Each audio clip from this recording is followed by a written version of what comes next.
Dalam nama Bapa dan Putra dan Roh Kudus. Amin.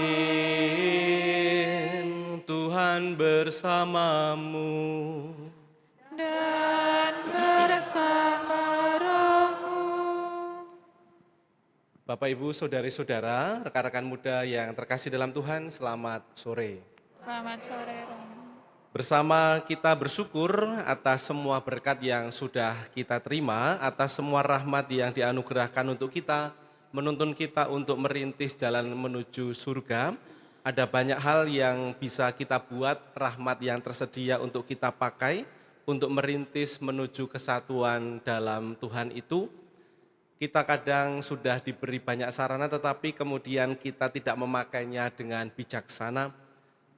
Mengenal Allah memang keinginan kita, ingin dekat dengan Allah memang juga harapan kita, tetapi kadang di saat yang sama kita hanya ingin mengenal Dia dari jauh saja. Apa yang kita dengarkan nanti dalam Injil tentang kisah Zakeus, semoga nanti meneguhkan kita bahwa Tuhan tidak ingin ditemui dalam kejauhan, tetapi sungguh-sungguh ingin didekati dan dihidupi. Kita awal Ekaristi syukur sore hari ini dengan hati yang pantas, kita hening, kita mohon belas kasih kerahiman Allah.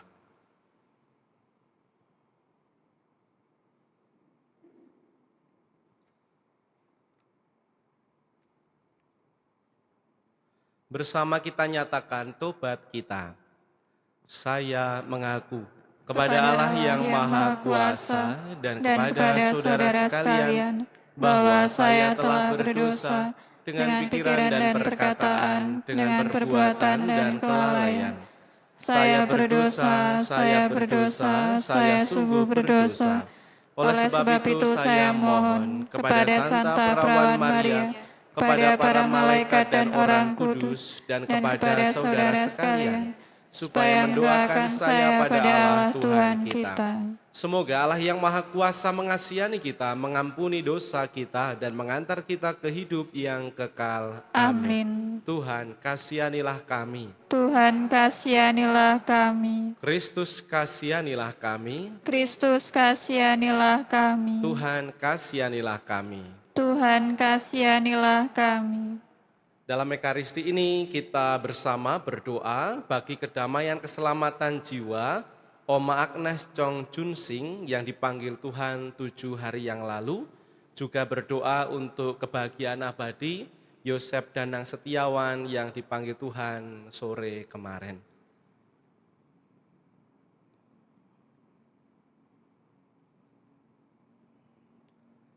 Marilah kita berdoa.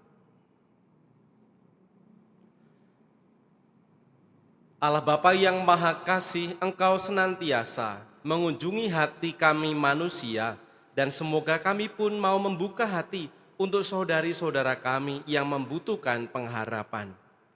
Dengan pengantaraan Yesus Kristus Putra-Mu Tuhan kami yang bersama dengan Dikau dalam persatuan Roh Kudus hidup dan berkuasa Allah sepanjang segala masa.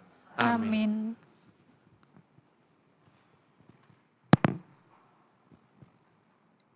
Bacaan dari kitab kedua Makabe. Ada seorang ahli Taurat terkemuka bernama Eleazar. Ia sudah lanjut usia dan sangat terhormat. Ia dipaksa membuka mulutnya untuk makan daging babi. Tetapi ia lebih mengutamakan mati secara terhormat daripada hidup ternista. Maka ia memuntahkan daging yang haram itu dan dengan rela hati menuju ke tempat deraan. Memang demikianlah seharusnya tindakan orang yang berani menolak apa yang tidak halal untuk dikecap, kendati secara naluriah ia mencintai hidupnya. Tetapi para pengurus perjamuan kurban yang tak halal itu telah lama kenal baik dengan Eleazar. Karena itu, mereka menyendirikan Eleazar, lalu menyuruh dia mengambil daging yang boleh dipakai dan yang dapat ia sediakan sendiri. Lalu dari daging itu, cukuplah kalau ia pura-pura makan apa yang dititahkan raja. Dengan demikian, nyawanya akan diselamatkan dan ia akan diperlakukan dengan baik demi persahabatan yang lama. Tetapi Eleazar mengambil keputusan mulia yang pantas bagi umurnya, bagi kehormatan usianya, dan bagi ubannya yang jernih dan amat mulia, pantas bagi cara hidupnya yang jernih sejak masa mudanya, dan terlebih pantas bagi perundang-undangan suci yang diberikan oleh Allah sendiri. Dengan tegas ia minta supaya segera dikirim ke dunia orang mati saja. Kata Eleazar, "Berpura-pura tidaklah pantas bagi umur kami. Jangan-jangan banyak pemuda kusesatkan oleh karena mereka menyangka bahwa Eleazar yang sudah berumur 90 tahun beralih kepada tata cara asing. Boleh jadi mereka kusesatkan dengan berpura-pura demi hidup yang pendek dan fana ini. Selain itu, kuturunkan noda dan aib kepada usiaku. Kalaupun sekarang aku lolos dari dendam pihak manusia, tetapi tak mungkin aku melarikan diri dari tangan yang maha kuasa, baik hidup maupun mati. Dari sebab itu, dengan berpulang secara jantan, aku mau menyatakan diri layak bagi usiaku. Dengan demikian, aku pun meninggalkan teladan luhur bagi kaum muda, untuk dengan sukarela mati demi hukum Taurat yang mulia dan suci." Setelah berkata demikian, Eleazar langsung menuju tempat deraan. Adapun orang-orang yang beberapa saat sebelumnya bersikap baik terhadapnya, sekarang memusuhi dia, karena menurut mereka Eleazar tadi berbicara seperti orang gila. Sesudah didera sampai hampir mati, Eleazar mengadu, katanya, "Bagi Tuhan yang memiliki pengetahuan kudus, ternyatalah bahwa aku dapat meluputkan diri dari maut, dan bahwa aku sekarang menanggung derita hebat dalam tubuhku akibat deraan ini. Tetapi dalam jiwa, aku menderita semuanya itu dengan senang hati, karena aku takut akan Tuhan."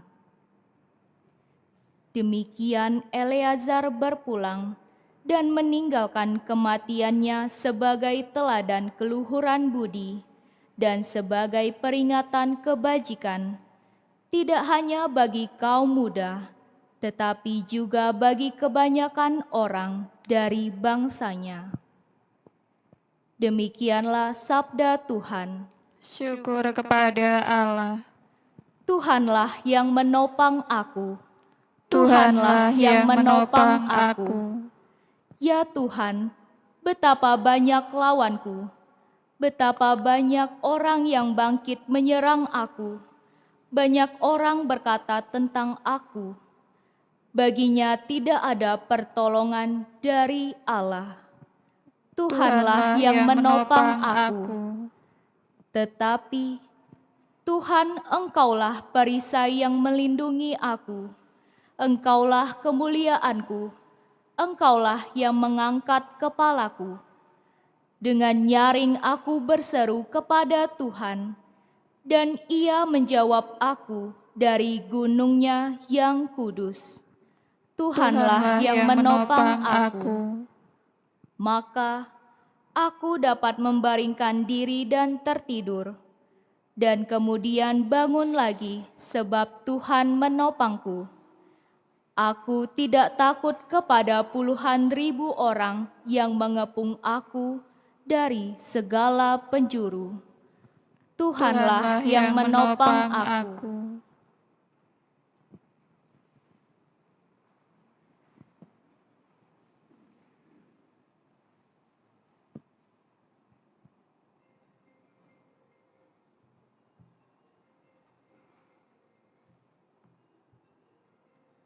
Alleluia, alleluia, alleluia. Alleluia, alleluia, alleluia. Allah mengasihi kita dan telah mengutus anaknya sebagai silih atas dosa-dosa kita. Alleluia, alleluia, alleluia. Tuhan bersamamu. Dan bersama rohmu. Inilah Injil suci menurut Lukas. Dimuliakanlah Tuhan.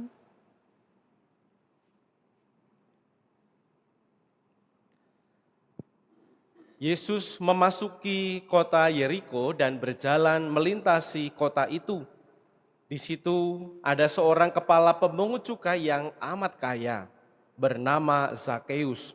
Ia berusaha melihat orang apakah Yesus itu, tetapi tidak berhasil karena orang banyak dan ia berbadan pendek. Maka berlarilah ia mendahului orang banyak, lalu memanjat pohon ara untuk melihat Yesus yang akan lewat di situ. Ketika Yesus sampai ke tempat itu, ia melihat ke atas dan berkata, "Zakeus, segeralah turun. Hari ini aku mau menumpang di rumahmu." Zakeus segera turun dan menerima Yesus dengan sukacita, tetapi semua orang yang melihat hal itu bersungut-sungut katanya, "Ia menumpang di rumah orang berdosa." Tetapi Zakeus berdiri dan berkata kepada Tuhan, "Tuhan, separuh dari milikku akan kuberikan kepada orang miskin, dan sekiranya ada sesuatu yang kuperas dari seseorang akan kukembalikan 4 kali lipat." Kata Yesus kepadanya, "Hari ini terjadilah keselamatan atas rumah ini, karena orang ini pun anak Abraham. Anak manusia memang datang untuk mencari dan menyelamatkan yang hilang." Demikianlah sabda Tuhan. Terpujilah Kristus.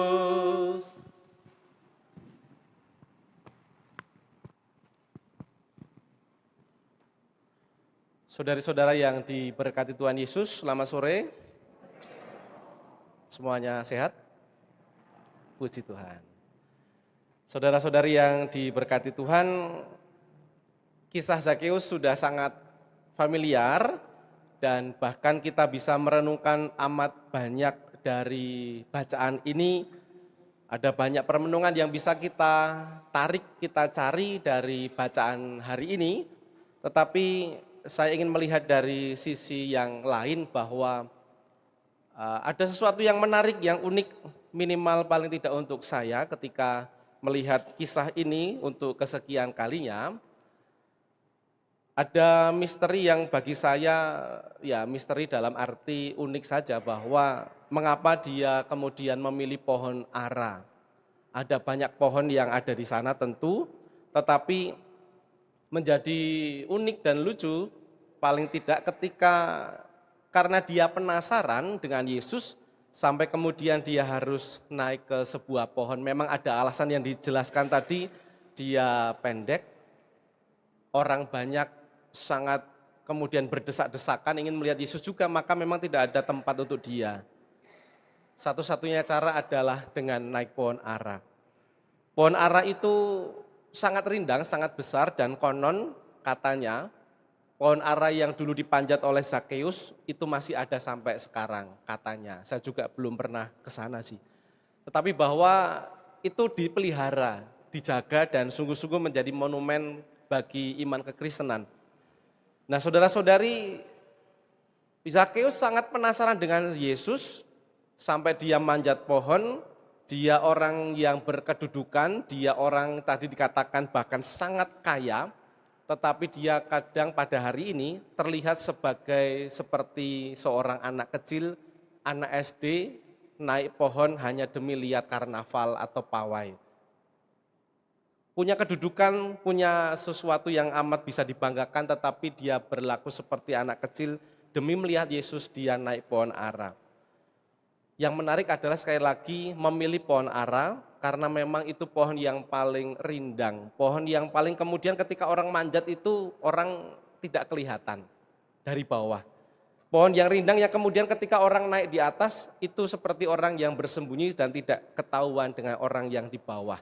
Nah, maka yang menarik bagi saya adalah dia cari pohon ara, dia naik, tetapi sekaligus sebenarnya bukan hanya mau lihat Yesus, tetapi juga dia mau ngumpet sebenarnya. Mau ngumpet, mau sembunyi dari siapa? Dari netizen yang budiman itu ya. Ya karena apa? Karena kan dia juga pemungut cukai. Pemungut cukai yang dalam tradisi kita mengenal mereka orang Yahudi, tetapi kemudian dia bekerja untuk penjajah, untuk Romawi. Maka dia menjadi semacam pengkhianat untuk bangsanya. Nah tadi kan dia kumpul sama banyak orang, maka kalau dia ketemu dengan banyak orang tadi ya kan dikecam gitu ya. Dia bersembunyi, maka dia naik sambil lihat Yesus tapi dia juga sambil sembunyi supaya nggak ketahuan dan dirajam oleh mulutnya netizen yang sangat kasar barangkali begitu ya. Maka ini artinya memang dia ingin kenal, ingin dekat, tapi dari jauh aja lah gitu ya. Dia ingin tahu, ingin penasarannya ingin kemudian dipecahkan di situ, tetapi kemudian dari jauh saja karena ada ketakutan, karena ada banyak hal yang membuat dia tidak bisa kemudian melihat Yesus dengan jelas dari dekat.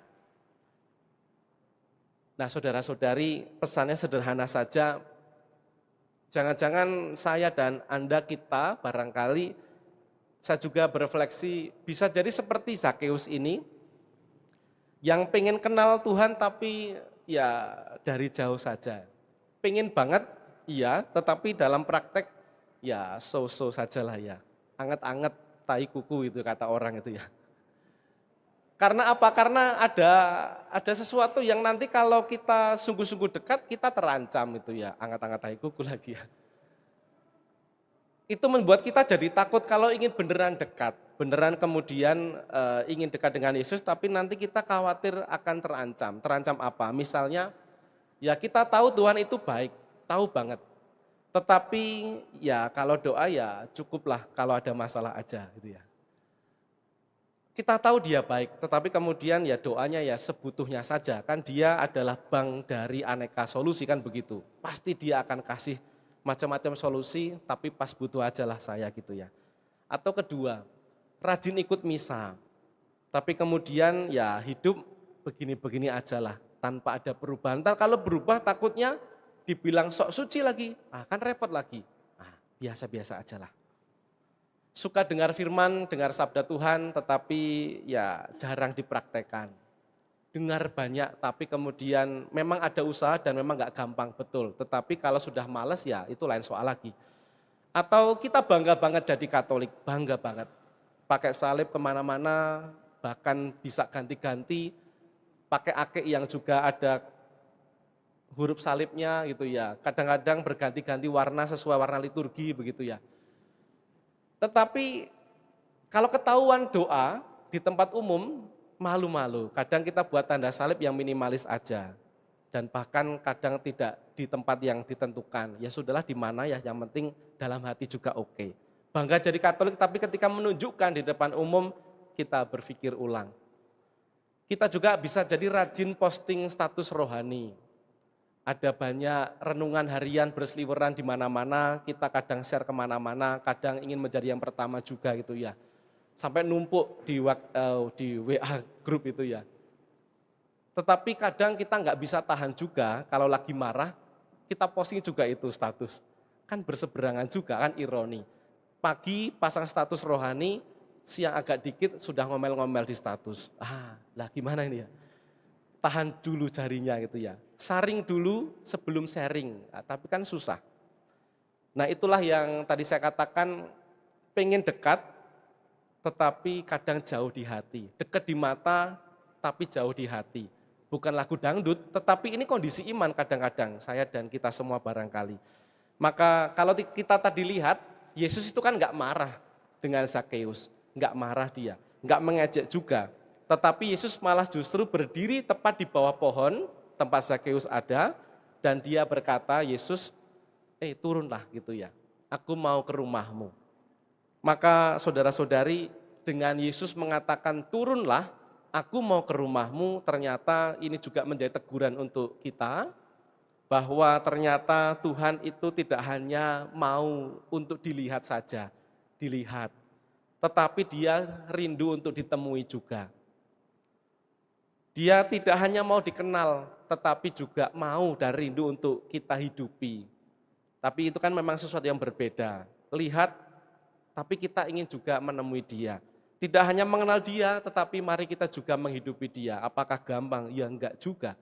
Tetapi yang Tuhan pasti akan hargai adalah usaha kita. Maka mari kita mohon, kita sudah tahu bahwa Tuhan tidak ingin hanya ditonton saja, tidak untuk hanya dilihat, dia rindu ditemui, maka moga-moga kita pun bisa sungguh-sungguh menggunakan banyak kesempatan untuk mau turun dari aneka gengsi kita, dari aneka alasan kita enggak mau berubah, dari alasan dan kemalasan rohani yang hinggap di hati kita.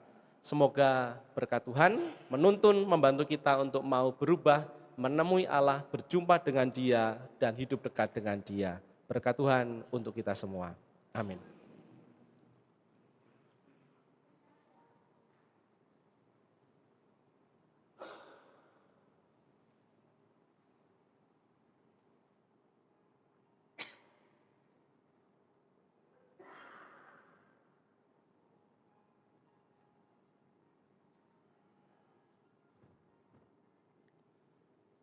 Terpujilah Engkau Tuhan Allah semesta alam, sebab dari kemurahan-Mu kami menerima roti yang kami persembahkan kepadamu, hasil bumi dan usaha manusia, yang bagi kami akan menjadi roti kehidupan.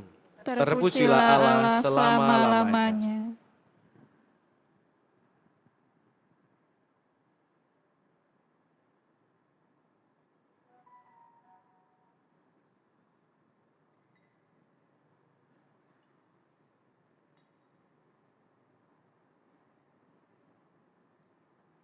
Terpujilah Engkau Tuhan Allah semesta alam, sebab dari kemurahan-Mu kami menerima anggur yang kami persembahkan kepadamu, hasil pokok anggur dan usaha manusia yang bagi kami akan menjadi minuman rohani.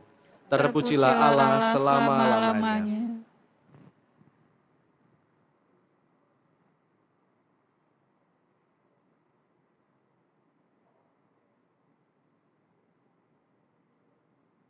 Berdoalah saudari-saudaraku terkasih supaya persembahanku dan persembahanmu ini berkenan pada Allah Bapa yang Maha Kuasa. Semoga persembahan ini diterima Demi kemuliaan Tuhan dan keselamatan kita, serta seluruh umat Allah yang kudus. Allah Bapa yang Maha Rahim, berkatilah roti dan anggur ini, agar menjadi santapan jiwa yang menguatkan kami dengan pengantaraan Kristus Tuhan kami. Amin. Amin. Tuhan bersamamu dan bersama rohmu, marilah mengarahkan hati kepada Tuhan. Sudah kami arahkan, marilah bersyukur kepada Tuhan Allah kita. Sudah Layak dan sepantasnya. Sungguh pantas dan benar, layak dan menyelamatkan bahwa kami selalu dan dimanapun bersyukur kepadamu Tuhan Bapa yang kudus, Allah yang maha kuasa dan kekal, dengan pengantaraan Kristus Tuhan kami. Sebab dengan kelahirannya dia membarui manusia yang lama, dengan penderitaannya dia menghapus dosa kami, Dengan bangkit dari antara orang mati, dia membuka jalan menuju hidup yang kekal. Dan dengan naik ke hadirat-Mu ya Bapa, dia membuka palang pintu surga. Sebab itu bersama rombongan malaikat dan para kudus, kami memadahkan pujian bagi-Mu dengan tak henti-hentinya bernyanyi.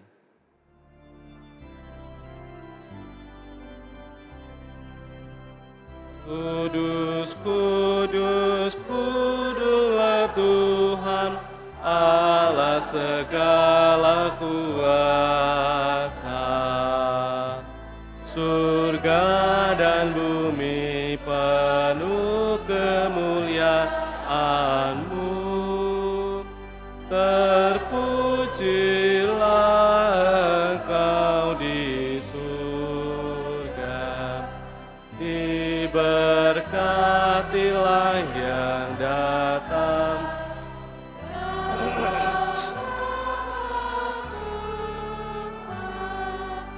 Terpujilah Engkau di surga. Sungguh kuduslah Engkau Tuhan, sumber segala kekudusan, maka kami mohon, kuduskanlah persembahan ini dengan pencurahan Roh-Mu agar bagi kami menjadi tubuh dan darah Tuhan kami, Yesus Kristus. Ketika dia diserahkan untuk menanggung sengsara dengan rela, dia mengambil roti dan sambil mengucap syukur dia memecah-mecahkan, lalu memberikannya kepada murid-muridnya seraya berkata, "Terimalah dan makanlah kamu semua, inilah tubuhku yang diserahkan bagimu."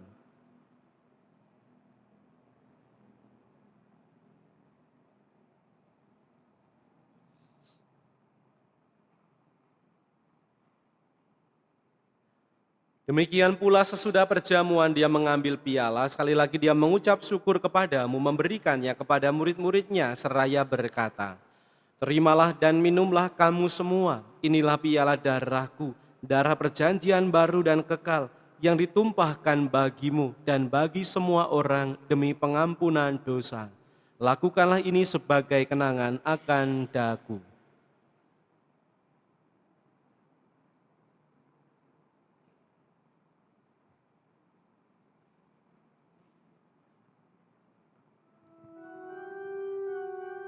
Agunglah misteri iman kita, Penyelamat dunia, selamatkanlah kami, karena melalui ihsan dan kebangkitan-Mu, Engkau telah membebaskan kami. Sambil mengenangkan wafat dan kebangkitan Kristus, kami mempersembahkan kepadamu Bapa roti kehidupan dan piala keselamatan. Kami bersyukur sebab kami Engkau anggap layak menghadap Engkau dan berbakti kepadamu, dan kami mohon, semoga kami yang menerima tubuh dan darah Kristus dihimpun menjadi satu umat oleh Roh Kudus. Ingatlah Tuhan akan gereja-Mu yang tersebar di seluruh bumi, agar Engkau menyempurnakannya dalam cinta kasih, dalam persatuan dengan Paus kami Leo ke-14 dan Uskup Agung kami Yohanes, serta Aloysius, Uskup Emeritus, dan semua rohaniwan.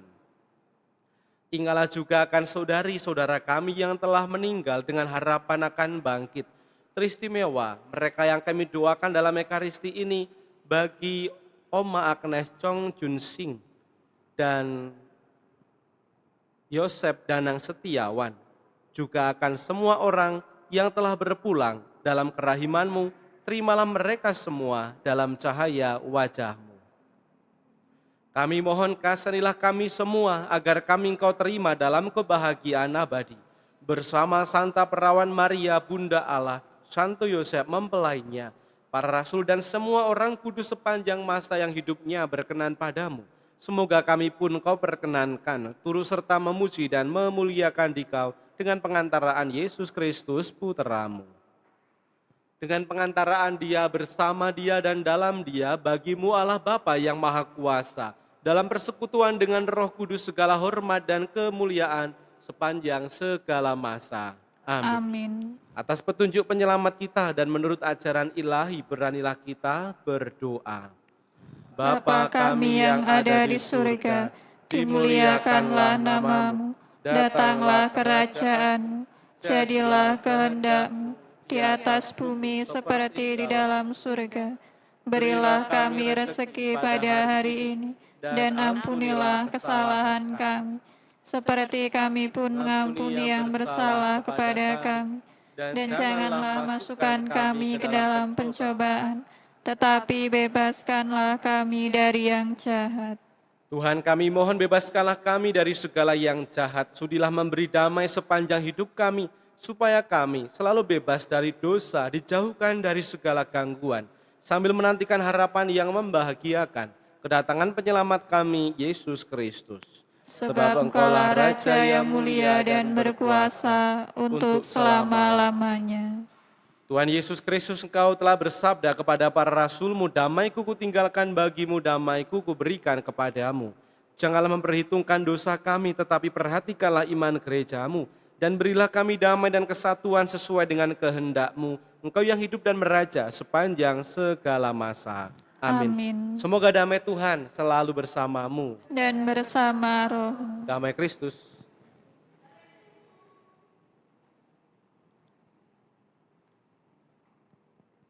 Anak domba Allah, Yang menghapus dosa dunia, kasihanilah kami. Anak domba Allah yang menghapus dosa dunia, kasihanilah kami. Anak domba Allah yang menghapus dosa dunia, berilah kami damai. saudari-saudara terkasih, lihatlah anak domba Allah. Lihatlah dia yang menghapus dosa dunia. Berbahagialah kita yang diundang dalam perjamuan anak domba. Tuhan, saya tidak pantas Engkau datang pada saya, tetapi bersabdalah saja, maka saya akan sembuh. Tubuh Kristus yang kita sambut menuntun kita menuju hidup yang kekal. Amin.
Marilah berdoa.